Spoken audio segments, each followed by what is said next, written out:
Good afternoon. آج اردو زبان کی اہمیت تاریخی پس منظر میں ہم جانیں گے.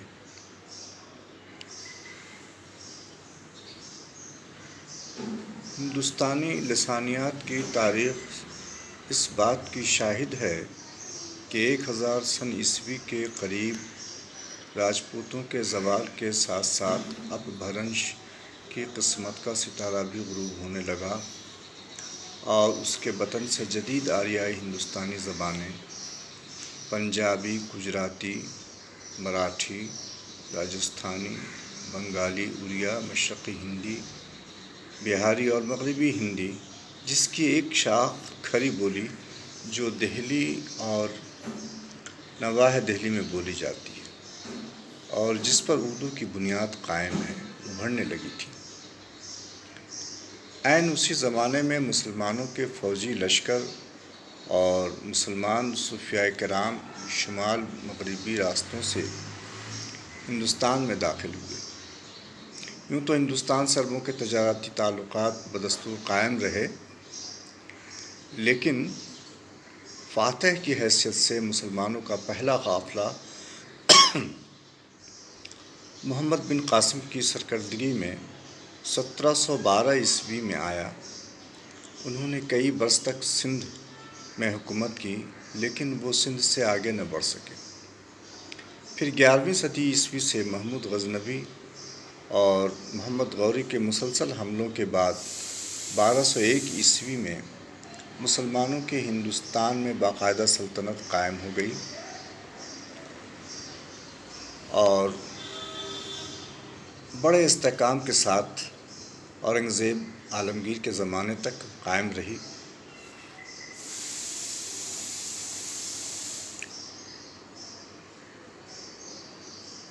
بعد میں مسلمانوں کی مملکت کا زوال شروع ہوا اور آخرکار 1857 عیسوی کے انقلاب نے مسلم حکومت کی بساط الٹ دی اور انگریز ہندوستان پر قابض ہو گئے. 800 برس کا یہ زمانہ بڑی تاریخی تبدیلیوں کا اور ترقی کا زمانہ ہے. اس دور نے ہمیں قطب مینار، لال قلعہ اور تاج محل دیا. اس دور نے چشتی، کبیر اور نانک کا پیغام دیا اور اسی دور کے تہذیبی میل جول اور تمدنی ترقی نے اردو کا خاکہ بنایا. محمد بن قاسم کی سرکردگی میں جو مسلمان ہندوستان آئے اور جنہوں نے سینکڑوں برس حکومت کی، وہ عرب تھے. عربوں کے اثر سے موجودہ سندھی زبان پیدا ہوئی جو عربی رسم الخط میں لکھی جاتی ہے اور جس میں سینکڑوں عربی و فارسی کے الفاظ شامل ہیں. عرب سندھ کے تعلقات آگے نہ بڑھ سکے، وہ ایک خطہ میں محدود ہو کر رہ گئے. ہندوستان کی عام زندگی پر ان کا کوئی اثر قائم نہیں ہوا، لیکن 1100 عیسوی کے قریب محمود غزنوی کے حملے سے پنجاب میں مسلمان کی حکومت قائم ہوئی. غزنویوں کی حکومت محض جابرانہ حکومت نہیں تھی، بلکہ اس زمانے میں تہذیبی لین دین بھی ہوا. محمود اور اس کے خاندان کے لوگ علم دوست تھے. ابو ریحان بیرونی 970 عیسوی سے 1038 عیسوی کے حوالے سے یہ بات کئی مورخوں نے لکھی ہے کہ اس عہد میں اکثر یونانی اور سنسکرت کتابوں کے ترجمے فارسی اور عربی زبان میں ہوئے. غزنوی فوجوں میں ہندو سپہ سالار ملازم تھے اور تمام رعایا کے ساتھ رواداری کا برتاؤ ہوتا تھا. فارسی کے مستند شعراء کے یہاں اکا دکا ہندوستانی الفاظ بھی نظر آتے ہیں. اور یہی نہیں، محمد اوفی نے لب الالباب اور امیر خسرو نے دیباچۂ غرۃ الکمال میں مسعود سعد سلمان کو فارسی اور عربی کے علاوہ ہندی کا بھی شاعر بتایا ہے. ظاہر ہے کہ یہاں ہندی سے مراد ہندوستان کی وہ زبان جو اس علاقے میں بولی جاتی رہی ہوگی. اس مختصر عرصہ میں یہ تہذیبی تعلق بڑی اہمیت رکھتا ہے. محمد غوری کے زمانے میں یعنی 12ویں صدی کے آخر میں مسلمانوں کے تعلقات کی حدیں وسیع ہو گئی تھیں، لیکن لسانی اختلاط کی شہادتیں اس درجہ وافر نہیں ہیں جنہیں بنیاد بنا کر کوئی نتیجہ اخذ کیا جا سکے۔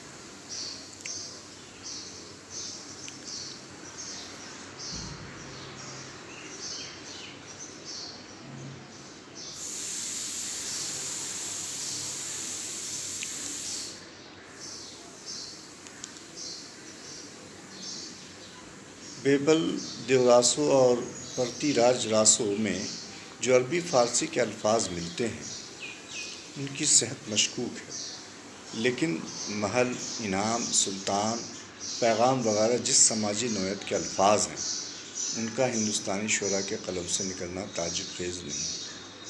ان مثالوں سے صاف ظاہر ہوتا ہے کہ عوام کی زبان پر الفاظ کا لین دین بڑی تیزی سے شروع ہو گیا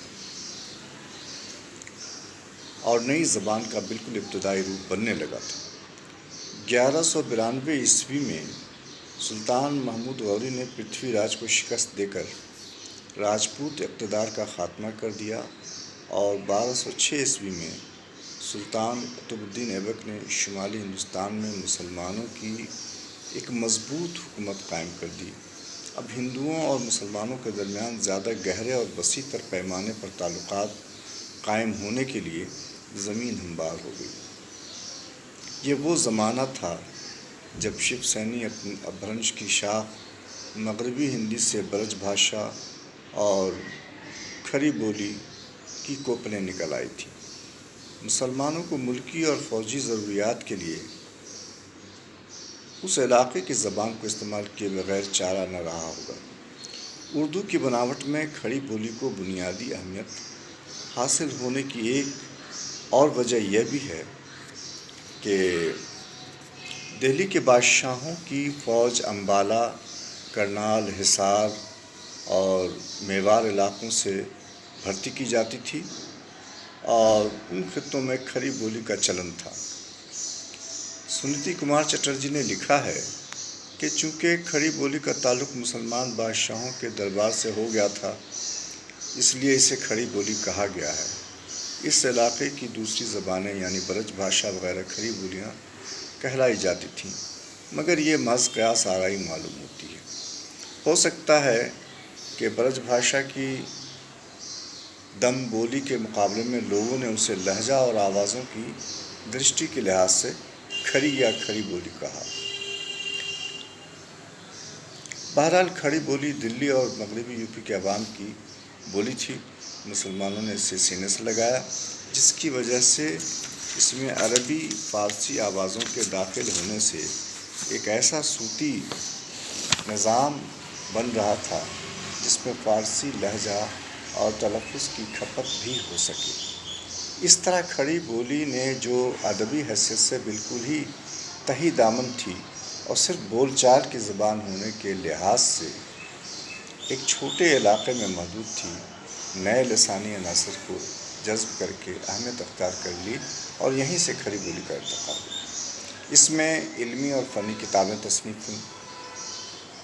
مسلمان جہاں گئے، دہلی کی یہ ترقی پذیر زبان ان کے اہم رکاب رہی۔ مسلمانوں کی فتوحات کے ساتھ یہ زبان بھی ملک کے گوشے گوشے میں پہنچتی اور مقامی بولیوں کو دھکیل کر اس نے بہت جلد ایک عام اور ملک گیر زبان کا مقام حاصل کر لیا۔ مختلف اوقات میں یہ ترقی پذیر زبان مختلف ناموں سے موسوم ہوئی، مثلاً دکن میں دکنی، گجرات میں گجراتی، شمال ہند میں ریختہ اور اردو معلیٰ کے نام اسے دیے گئے۔ اردو کے آغاز و ارتقاء کے سلسلے میں نہ صرف ہندوستانی بلکہ مغربی ماہرین لسانیات اس کو کھچڑی زبان تصور کرتے ہیں یا مسلمانوں کی وضع کردہ زبان سمجھتے ہیں۔ بے شک اس کی نشو و نما مسلمانوں کی سرپرستی اور ان کے سیاسی اقتدار کے زیر سایہ ہوئی، لیکن زبان خود مسلمانوں کی دہلی میں آمد سے پہلے موجود تھی اور بازار ہاٹ میں بولی جاتی تھیں۔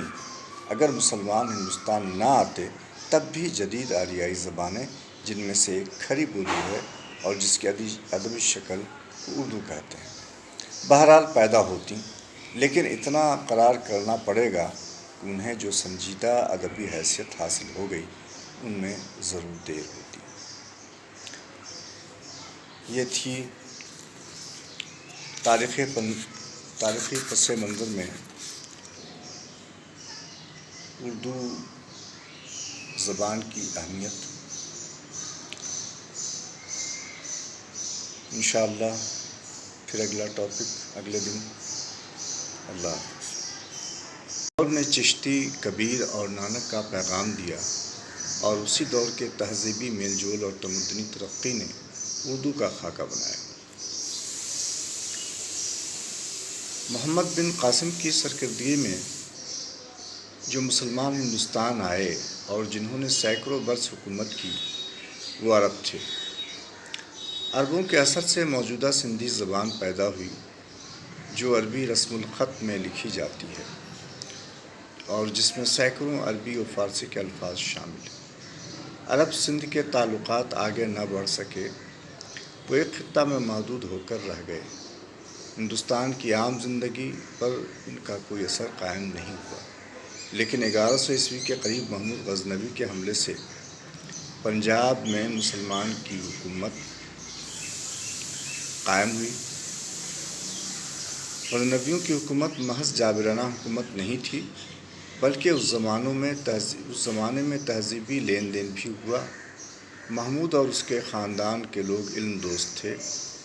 ابو ریحان بیرونی 970 سے 1038 کے حوالے سے یہ بات کئی مورخوں نے لکھی ہے کہ اس عہد میں اکثر یونانی اور سنسکرت کتابوں کے ترجمے فارسی اور عربی زبان میں ہوئے.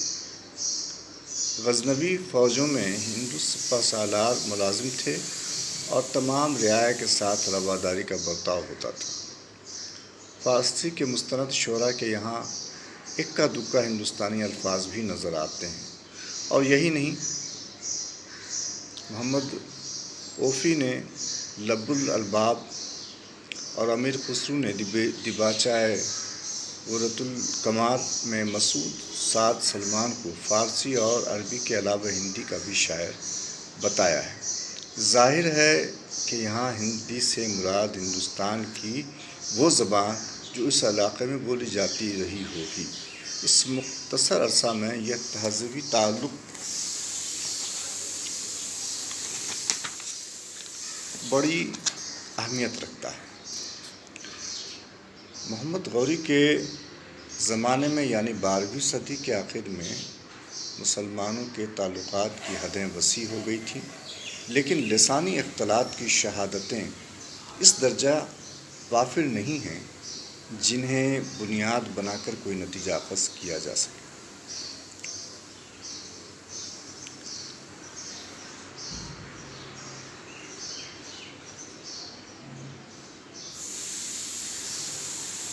مسلمانوں کو ملکی اور فوجی ضروریات کے لیے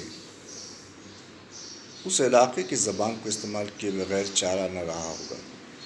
اردو کی بناوٹ میں کھڑی بولی کو بنیادی اہمیت حاصل ہونے کی ایک اور وجہ یہ بھی ہے کہ دہلی کے بادشاہوں کی فوج امبالہ، کرنال، حصار اور میوار علاقوں سے بھرتی کی جاتی تھی اور ان خطوں میں کھڑی بولی کا چلن تھا. سنیتی کمار چٹرجی نے لکھا ہے کہ چونکہ کھڑی بولی کا تعلق مسلمان بادشاہوں کے دربار سے ہو گیا تھا، اس لیے اسے کھڑی بولی کہا گیا ہے. اس علاقے کی دوسری زبانیں یعنی برج بھاشا وغیرہ کھڑی بولیاں کہلائی جاتی تھیں، مگر یہ محض قیاس آرائی معلوم ہوتی ہے. ہو سکتا ہے کہ برج بھاشا کی دم بولی کے مقابلے میں لوگوں نے اسے لہجہ اور آوازوں کی درشٹی کے لحاظ سے کھڑی یا کھڑی بولی کہا. بہرحال کھڑی بولی دلی اور مغربی یوپی کے عوام کی بولی تھی. مسلمانوں نے اسے سینے سے لگایا، جس کی وجہ سے اس میں عربی فارسی آوازوں کے داخل ہونے سے ایک ایسا صوتی نظام بن رہا تھا جس میں فارسی لہجہ اور تلفظ کی کھپت بھی ہو سکے. اس طرح کھڑی بولی نے جو ادبی حیثیت سے بالکل ہی تہی دامن تھی اور صرف بول چال کی زبان ہونے کے لحاظ سے ایک چھوٹے علاقے میں محدود تھی، نئے لسانی عناصر کو جذب کر کے اہمیت اختیار کر لی اور یہیں سے کھڑی بولی کا ارتقا ہوا۔ اس میں علمی اور فنی کتابیں تصنیف ہوئیں۔ مسلمان جہاں گئے، دہلی کی یہ ترقی پذیر زبان ان کی اہم رکاب رہی۔ مسلمانوں کی فتوحات کے ساتھ یہ زبان بھی ملک کے گوشے گوشے میں پہنچتی اور مقامی بولیوں کو دھکیل کر اس نے بہت جلد ایک عام اور ملک گیر زبان کا مقام حاصل کر لیا۔ مختلف اوقات میں یہ ترقی پذیر زبان مختلف ناموں سے موسوم ہوئی، مثلاً دکن میں دکنی، گجرات میں گجراتی، شمال ہند میں ریختہ اور اردو معلیٰ کے نام اسے دیے گئے۔ اردو کے آغاز و ارتقاء کے سلسلے میں نہ صرف ہندوستانی بلکہ مغربی ماہرین لسانیات اس کو ایک کھچڑی زبان تصور کرتے ہیں یا مسلمانوں کی وضع کردہ زبان سمجھتے ہیں۔ بے شک اس کی نشو و نما مسلمانوں کی سرپرستی اور ان کے سیاسی اقتدار کے زیر سایہ ہوئی، لیکن زبان خود مسلمانوں کی دہلی میں آمد سے پہلے موجود تھی اور بازار ہاٹ میں بولی جاتی کے لوگ علم دوست تھے۔ ابو ریحان بیرونی 970 عیسوی سے 1038 عیسوی کے حوالے سے یہ بات کئی مورخوں نے لکھی ہے کہ اس عہد میں اکثر یونانی اور سنسکرت کتابوں کے ترجمے فارسی اور عربی زبان میں ہوئے۔ غزنوی فوجوں میں ہندو سپہ سالار ملازم تھے اور تمام رعایا کے ساتھ رواداری کا برتاؤ ہوتا تھا۔ فارسی کے مستند شعراء کے یہاں اکا دکا ہندوستانی الفاظ بھی نظر آتے ہیں، اور یہی نہیں، محمد اوفی نے لب الالباب اور امیر خسرو نے دیباچۂ غرۃ الکمال میں مسعود سعد سلمان کو فارسی اور عربی کے علاوہ ہندی کا بھی شاعر بتایا ہے۔ ظاہر ہے کہ یہاں ہندی سے مراد ہندوستان کی وہ زبان جو اس علاقے میں بولی جاتی رہی ہوگی۔ اس مختصر عرصہ میں یہ تہذیبی تعلق بڑی اہمیت رکھتا ہے۔ محمد غوری کے زمانے میں یعنی 12ویں صدی کے آخر میں مسلمانوں کے تعلقات کی حدیں وسیع ہو گئی تھیں، لیکن لسانی اختلاط کی شہادتیں اس درجہ وافر نہیں ہیں جنہیں بنیاد بنا کر کوئی نتیجہ اخذ کیا جا سکے۔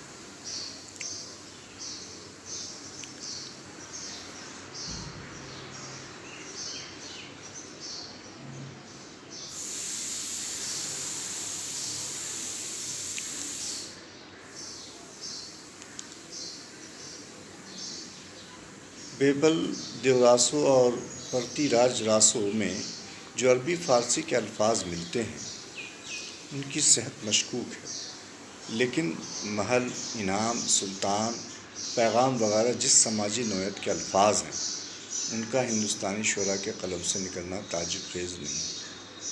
ان مثالوں سے صاف ظاہر ہوتا ہے کہ عوام کی زبان پر الفاظ کا لین دین بڑی تیزی سے شروع ہو گیا اور نئی زبان کا بالکل ابتدائی روپ بننے لگا تھا۔